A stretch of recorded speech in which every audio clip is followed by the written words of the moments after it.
Hi, this is Rachelle at Scrapcraftastic, and I've been receiving quite a few questions about the tools that I use and where I get them from and things like that.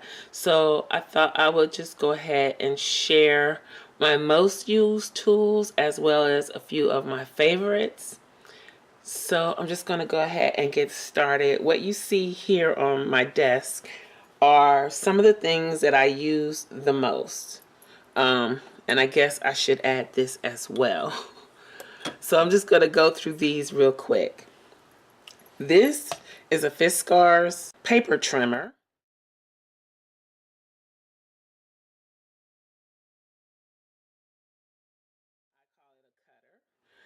It is, I have 3 different ones by Fiskars, but I think I like this one the best because this one has a large base.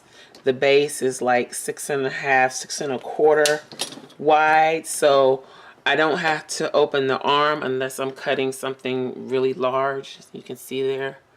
So I don't even need this extension arm if I'm cutting something less than 6.25 inches wide. These blades are fairly easy to replace, easy to find, and inexpensive. This is what the blade looks like. This is how it comes off. And it just cuts straight.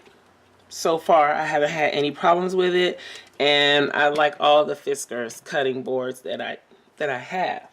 It's just that I had one that was narrower than this, and when I realized that they had a wider one, I just went with the wider one. I use the narrow one that I have specifically for cutting chipboard now since it's older.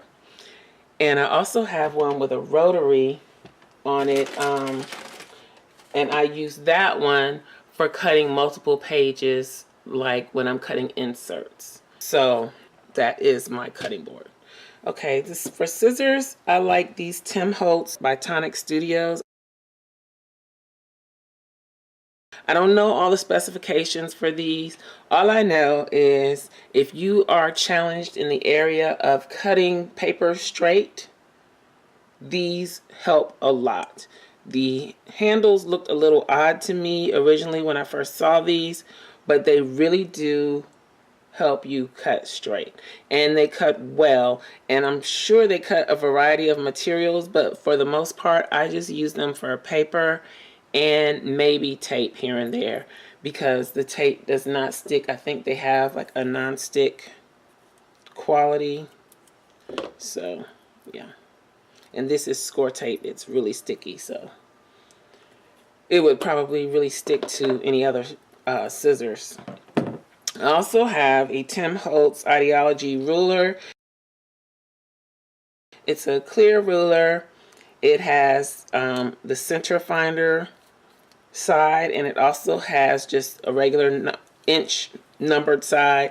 It has a metal bar on the edge that you can use for cutting with a blade. I don't personally feel comfortable with cutting with a blade with this because I feel like it could slip while I'm holding it down to cut. I'm just not used to a plastic ruler for cutting, but for measuring and centering and pretty much everything else, I reach for this ruler, including cutting washi tape, because this edge is beveled and it cuts washi tape really well for me. Next, I have an oldie but goodie. I had this from back in my visual arts days. It is an 18-inch ruler with a cork backing. You can see it's pretty ratty and old, but it still works. I'm notorious for not taking labels off of things, as you can see. It's been on there for years, but it still works. And this is the ruler that I reach for when I am using a blade to cut. So, and the cork backing keeps the ruler from slipping when you're holding it down. So it grips onto the paper and keeps it from sliding. This is a regular old Target Dollar Spot pencil.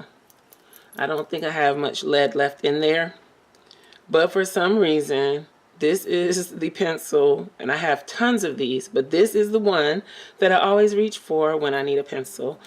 It doesn't need sharpening. It's a mechanical pencil, and it's just a favorite of mine. This is a Dollar Tree blade. They come in a pack of 3 for $1. They have other colors besides pink. I just happen to like pink, so I wanted the pink set. I like these because unlike an X-Acto knife, you can just break off the piece of the blade as it dulls and end up with a sharp blade again. They are pretty flimsy, and I'm not happy about that part of it, but for cutting and trimming inserts, these work great. And I've reached for this much more than I have for my X-Acto blade. So I'm thinking that I must like it better because this is my go-to tool for cutting manually when I need a blade. And this, I didn't know this, but it does lock when you slide it out to whatever length you want for cutting. If you pull back on this tab, it locks it in place so it doesn't move. So, and then when you're storing it, you can pull back on that tab and lock it in place. So nobody ever showed that I've seen that uses these, and I just happened to find that out by accident when I was cutting with it. This pink mat is a self-healing 5-layer mat by U.S. Art Supply.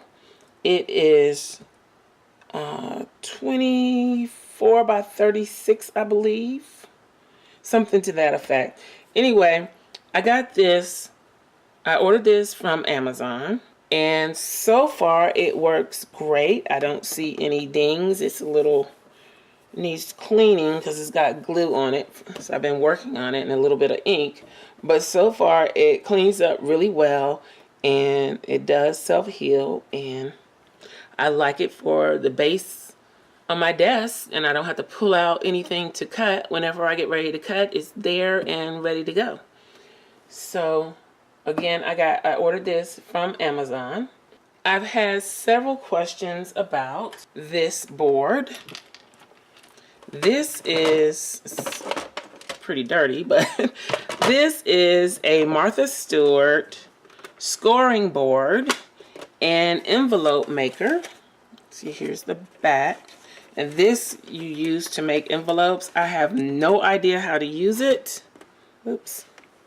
I've never read the directions for that part because I have an envelope board, and maybe one day I will get around to it. I just haven't had the patience for it yet. Haven't needed to use it, but it can make envelopes. It comes with its own score tool. I don't have that in here. This is the score tool that it comes with. It's a little flimsy, but it serves the purpose. I actually went and purchased another one of her score tools. It's a little more heavy duty and easier to grip for me. But like I said, this one comes with the board, and you use this to score paper. When you purchase greeting cards, you'll see there is a valley in the page, and it makes it easier when you get ready to fold that note card. That is what the scoreboard does. Let's get a piece of paper here so I can try and demonstrate for people who have not seen this. So let's say I want to turn this into a card. This paper is pretty flimsy and it would be easy to fold. However, let's pretend this is a piece of cardstock. So I want to turn this into a card. What I would do is take my bone folder, put this in the corner of the scoreboard, and score in the center, and just take the scoring tool and press down. And what it does is press the paper down in that groove and basically trains the paper, lets the paper know, actually you do it on this side, lets the paper know that you want to make a fold there, and it helps keep the paper from tearing, from having a jagged fold fold. It just makes for a nice, clean, crisp fold. And then you can take your score tool and actually burnish the crease, and you have a nice, crisp fold. So that's basically how it works, and you would use this for cardstock. And I use mine to make traveler's notebook, pocket folders, all sorts of things, greeting cards, note cards, mini albums, anything that you need to have a nice crisp fold. That's what this is for. Or to score, even if you just need to score something. That is what this is. This tool is useful. And like I said, you can use it to make envelopes. I just can't even begin to tell you how to do that because I have not read those directions yet. The other tool that I have that everyone seems to ask about, and I haven't used it a lot lately, is this Precision Press by We Are Memory Keepers. This makes it easy to stamp on paper, and I use it a lot for my planner, my from scratch planner pages. I also have the Stamp Perfect, which is kind of a dupe of the Misty tool. The Misty tool was, I think, like twice the price. But I got the Stamp Perfect with a coupon from Michael's, and I wanted to give it a try, even though I knew there was a limitation because of the way this border is. If your paper is bigger than this, you might run into issues with stamping using this. So that is the reason why I initially chose the Precision Press. Yes, I'm sure both of these are a little flimsier than the Misty tool, but I'm okay with that as long as it serves the purpose. So far, I cannot complain about the Precision Press. It does what I need it to do. And as you can see, it's got ink all over it. So let's do a quick demo of how this works. This is the thing with the Precision Press. This paper is 11 inches long. I can put this in here and just let this hang out.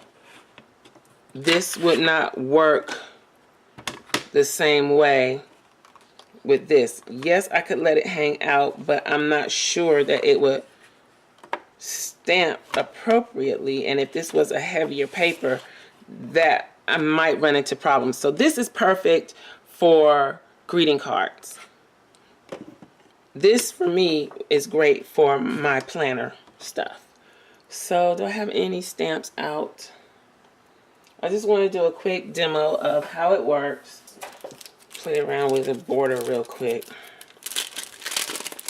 This is a border stamp set, and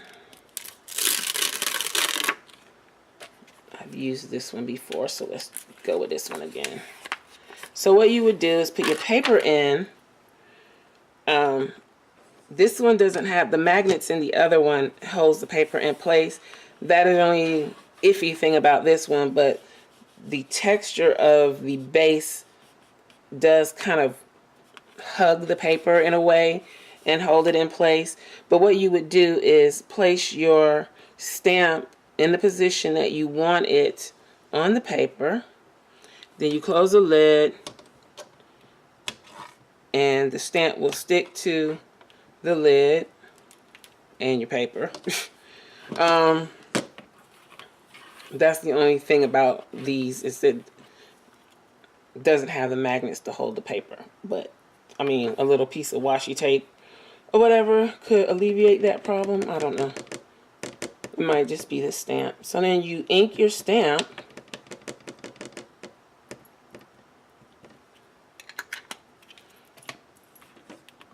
Then you close it. Give it a smush. My desk isn't level, so that's why I kind of move it over to make sure I get a good stamp. And I also wanted to try putting it on this to kind of help, since my desk isn't level. And so there you have it. So I didn't get a good stamp on the edge. So the thing with using this is when you don't get a good stamp, you can re-ink and re-stamp, and it should be in the same place. And you can also do layered stamping with these tools. So there, I got a better stamp. It stamped the part that it missed. And see, I double stamped, but there's no shadow. It actually stamped in the same place. So that is how that worked. And I learned this on a 2-minute tip. I will link to her channel below also to put the washi on the extra overlay of your stamps. That way you don't lose it, because especially with smaller stamps, I was always losing that piece, and this works great to keep everything together. So I will link to her channel below, and you can check out what she has to say about that. So this is one other tool that I use. Lastly, is this We Are Memory Keepers Crop-A-Dile Corner Chomper. I don't know if you can see the words there. And it is a corner rounder. It does 1/4 inch and 1/2 inch. And it can cut through chipboard. Chipboard of different weights. I've only tried like a medium weight, but I'm pretty sure it can do more than that. Let's see, I'll use this piece. This is a piece of medium weight chipboard, and it cuts through with no problem. Let's see if I can double this and do it. I'm pretty sure I can with no problem. There. So it doesn't break your hand. It's not hard to squeeze it. Here is what the 1/4 inch. Here's what the 1/4 inch looks like. And all of these items are available on, except for the pencil and the blade, you could probably find on Amazon or in a local Joann's, Michael's, even Hobby Lobby. It just depends, but I will link everything that I can link below. And if you have any questions about anything else that I use, please comment below and ask questions. I'm happy to tell you what it is, where I got it, or any information that I can tell you about it. And I guess that's it for now. So thanks for watching, and I'll talk to you later. Bye.